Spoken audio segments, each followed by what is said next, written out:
You gonna come say hello? They're very inquisitive at this size.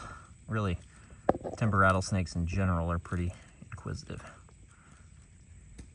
What's up, little guy? Good afternoon, everybody, and welcome back to Georgia. It is basically fall now here in the southeast, at least in the northern part of Georgia. Humidity is a lot lower, and the overnight lows are dipping quite a bit lower, even though the daytime highs are still getting pretty hot. But I think that's a pretty good recipe for finding snakes, especially crossing the road. So we're going to do a little bit of biking this afternoon and then some night cruising afterwards. Let's get to it. A snake. A baby racer.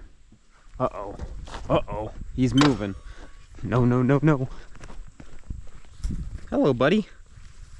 It's our first Georgia baby snake of the year. Well, there it is. With this little guy, Georgia baby snake season has officially started. Come here. All right. We're getting bit. We're getting bit. That is a hatchling black racer. Definitely probably going to be one of many we see over the next couple months. Fall baby season has begun here at the end of August, right on time. This is good for a number of reasons. One of those reasons being that there are like 50 times as many snakes in the ecosystem, at least until all the babies get eaten. Generally, snakes have a bunch of babies and don't really do too much in the way of parental care, rattlesnakes being one of the main exceptions. Across basically all species, though, once the babies have their first shed, they are on their own. So this guy is out looking for his first meal of the year, presumably. But it's very exciting to see baby snakes. I think that this means that the next couple of weeks will be a little bit easier than the midsummer herping we've been dealing with. Baby snakes like this guy have a pretty low survivorship rate, and it's very unlikely that this guy will make it to adulthood. But that being said, we wish him the best, and we will let him go. Fall is such a great time to look for snakes actively on the move, such as road cruising or bike riding. Just because there's so much going on. We've got all these baby snakes that haven't had a meal yet and need to secure at least 1 or 2 meals so that they can survive the winter. You've got all the mothers of those baby snakes who have probably still not recuperated the weight they lost from laying eggs. And then you've got vipers mating, so there's just a whole lot of different reasons for snakes to be active and crossing paths and roads right now.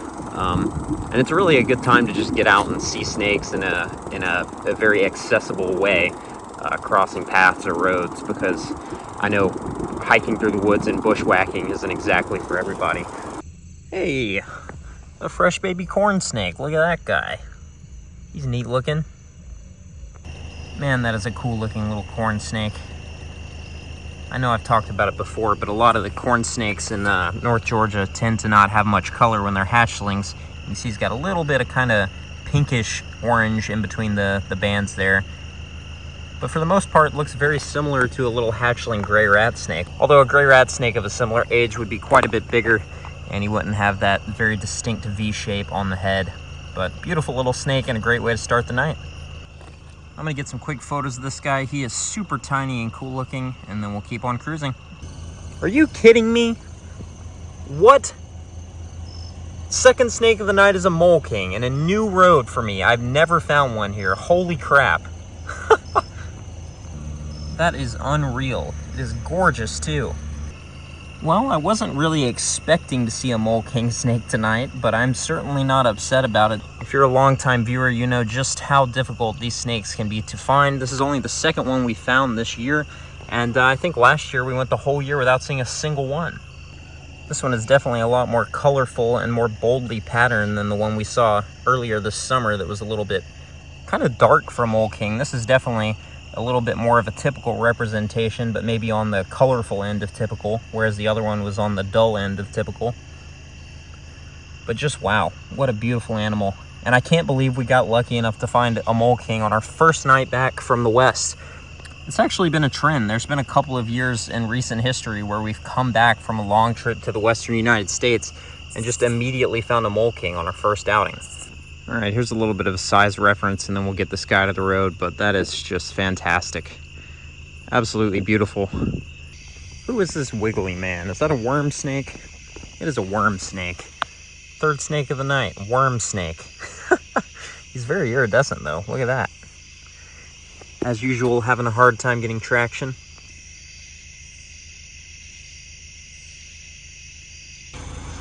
And right after the worm snake, an earth snake. This guy's just sitting in the road though. A baby Nerodia. Little Midland, actually this might be a plain belly. I'll have to flip him over and see. Yep, that's a plain bellied, all right. Kind of surprising just how similar these guys can look to Midlands, on the surface at least, until you flip them over when they're this age. But very nice. Nice addition to the diversity for the night. We'll keep moving. And here's another little fossorial guy, a brown snake. It's been all babies and fossorials tonight so far. I guess the mole king's probably at least a year old. Definitely the biggest snake of the night so far is a juvenile mole king, weirdly enough. It's getting pretty late though. This will probably end up being the last snake of the night. I might see something incidentally on the way home though. I'll stop if I do, of course, but it's been a really good day. All right, everybody. Well, we had a pretty fantastic welcome home road cruise the other night, and now it's time to get back to the basics and do a little bit of swamp walking. I do want to see if we can turn up some baby cottonmouths today. That's the main objective, but otherwise, it's just been a while since we've done a good creek walk. So that's what we're going to be doing today, mostly looking for cottonmouths and turtles and anything else we might happen across along the way. So let's get to it. There it is. First cottonmouth of the day. I do believe this one is asleep right now. Doesn't seem to notice me yet. Looks like a nice and healthy snake, and I actually did just see another one over there. Swam up under the bank. Oh yeah, that one's snoozing hard. We'll leave him to it, see if we can find the one that went up under the bank over there. Well, next find of the day is pretty cool. This guy's actually just a really old stinkpot or common musk turtle. I thought it might have been a loggerhead stinkpot hybrid at first because it's just so weird looking. I've never seen a stinkpot quite like that, but Greg said that when they get old in this area, they start to get mottling, and you can see he's missing that front arm, so he has been around a while. But a very cool looking turtle nonetheless. First turtle of the day. That's so cool how much this guy looks like a loggerhead, especially his shell. When he sticks his head out, if he'll stick it out a little bit more, it's pretty obvious that he's a common musk turtle. But I had yet to see his head when I first picked him up, and I really thought it was a loggerhead. But we'll let him go. Here you go, dude. It's also just kind of weird to see a stink pot active in a creek like this in the middle of the day. Well, morning. Why are you trying to go upstream, dude? You've only got one arm. Well, the cottonmouths, really everything has been kind of elusive so far today. But what I have noticed is the creek level is really low, which is a good thing. Here's a... that's just where the water was, I think. It's not even a snake track. But the creek level is very low, yet the floodplain, where I typically expect to see as many or more cottonmouths, is still holding a lot of water. So really not ideal water conditions today, but hopefully we'll still be able to find some more stuff. Still feels decent out here. I'm gonna keep at it a little bit longer. There's just a wood duck over here. I don't know if that's a young wood duck or what, but doesn't seem to care much about me being right here. It's pretty cool. Oh, we got another turtle. I think that's gonna be a slider. We'll see. This big guy, or maybe girl, I think that's a girl, is concerningly round. I think it's because she's so old. She's missing an eye on that side. What's with the old turtles in this creek? Man, look at all these holes in her shell.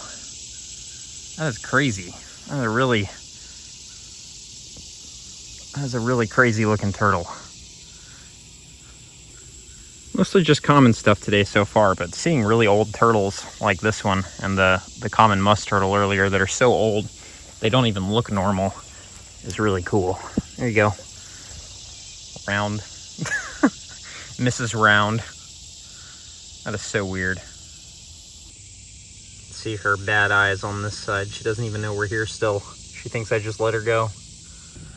Must be senior citizen day of the creek or something. It's so weird to see exactly two turtles and both of them are visibly ancient. Nothing else in between. This looks like a good spot for a green snake to be. Maybe I'll stare at these bushes for a little bit. There has been a lot of snake activity right here. Look at all those tracks. That had to have been where like a king snake ate something. Look at that. That's all snake tracks, I think. upon closer inspection, I think this might actually just be otter, because they do have tails that drag in the sand, and there's lots of little footprints right here that a snake would obviously not leave. So I'm assuming that's where otters have been playing. I also suspect that all the mammal activity I see around here could be part of why we're not seeing many snakes today. Otters love to kill snakes. They just love to kill things. Nice hollow log. And a lot of times they do eat them, or at least part of them, but they are not friendly or kind to the snake population. Man, we have not yet today found a complete turtle. Here is another one-eyed slider. Looks like another big female. And this one's missing a bunch of toes on this foot. You would almost be led to believe that there is another species of much larger megaturtle living in this same creek that bullies all the other smaller turtles. This one's a much more normal shape, relatively round, but not a perfect circle like the last one. That was a really weird turtle, and nothing going on with the belly either. At least nothing crazy. Big head on this one though. I think this might be what's been leaving all these piles of crushed mussels I've been seeing. Here you go, lady. Just gonna sit there. Oh, there she goes. Well, it certainly appears that cottonmouth activity has been kind of low this morning, although I think more than likely there's just a lot of places they could be right now. And none of them are really where I usually find them due to the water levels, so I think I am going to circle back to the floodplain area one more time. We're kind of getting into that habitat now, and see if I can find any over there. And if not, we'll probably call it a morning. Good afternoon, everybody. It is a pretty hot summer day. We do have some in and out cloud cover, so it's not as hot as it could be, but it is quite warm, way warmer than we want it to be. But the plan today is to do a little bit of hiking before it gets dark and then do some night cruising. So let's get to it. It's 91 degrees and there is a brown snake in the road. That is, that's different. Oh, and Graham's here. Speaking of different. Welcome back to Georgia, Graham. Have a 91 degree Steraria. So that was actually a double stop. I started to walk away and Graham noticed this guy. I don't even know where that thing came from. It just was over there. Oh, and it ran over into the like road? Ran out of the shoulder. Yeah, fresh little baby Scoloporus and a brown snake to start off the day in the middle of the day when it's 91 degrees. At least it is kind of cloudy right now, so it doesn't feel too bad. Well, there's 2 adult timber rattlesnakes and a baby is under this rock. That is awesome. They're born so big. Well, it's not a great look, but we got our timber rattlesnake with babies. And there's 2. That is so cool. The babies are not very visible. We'll come back soon in the morning and hopefully get a better look at these snakes. That is so cool. Yeah, you can kind of see a baby pretty well. That is so cool. I was just telling Graham, I think one of these snakes actually might still be gravid. This one you can kind of see in the front here. It's hard to tell that this is 2 adults, but it's at least 2. You can hear the thunder going off. You can see the other head right there, actually. That is so cool. You gonna come say hello? They're very inquisitive at this size. Really, timber rattlesnakes in general are pretty inquisitive. What's up, little guy? So you can see 2 heads pretty clearly now of adult timbers. One there, and then that's the face of another. But this is really cool because communal gestation sites in the Georgia Piedmont are few and far between and borderline unheard of. They tend to be much more solitary rattlesnakes in the Piedmont. You want to see what your baby's doing? That's so cool. But we're going to give these snakes some space and try to come back on a day where they're more likely to be out in the open. We're here in the middle of the day. And I think the only reason they're even visible right now is because it's cloudy. The sun isn't beaming down on this rock. That almost looks like mating twitching. Yeah. What is going on under there? That's what I was thinking like a few minutes ago. Just That's the so way they weird. like inch along each other reminded me of some of the stuff I saw earlier this spring. All right, everyone, it's getting dark and we are dusk cruising currently. It we got a lot of rain, so I'm not super optimistic tonight's going to be great, but I still think we'll have a chance at seeing something. We shall see. Well, we got a pretty quick first snake of the night. Way quicker than I was expecting, considering how wet it is. Got a nice little rat snake. First snake on the road today. And he is not a fan of sitting still, so we'll just let him keep moving. Hopefully that is a good sign, though. Normally rats are not a great indicator snake because you can find them at pretty much any time, rain or shine. Hey, the next snake of the night is a little baby corn. Very pretty little guy. All right, well, we have seen at least one other fresh hatchling corn snake recently, so probably won't spend too much time with this guy, but nice to see snakes are moving out here still. We've seen a 1 rat and 1 corn so far. Really hoping for a pygmy tonight, although I doubt it's going to happen with how wet it is. We'll see. All right, guys, road cruising slow, so I've entered the cave.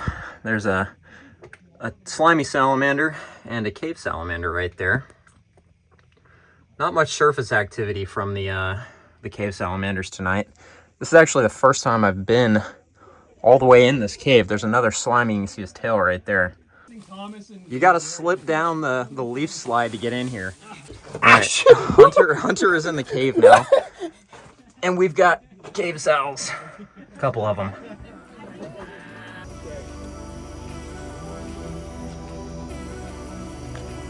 What's up?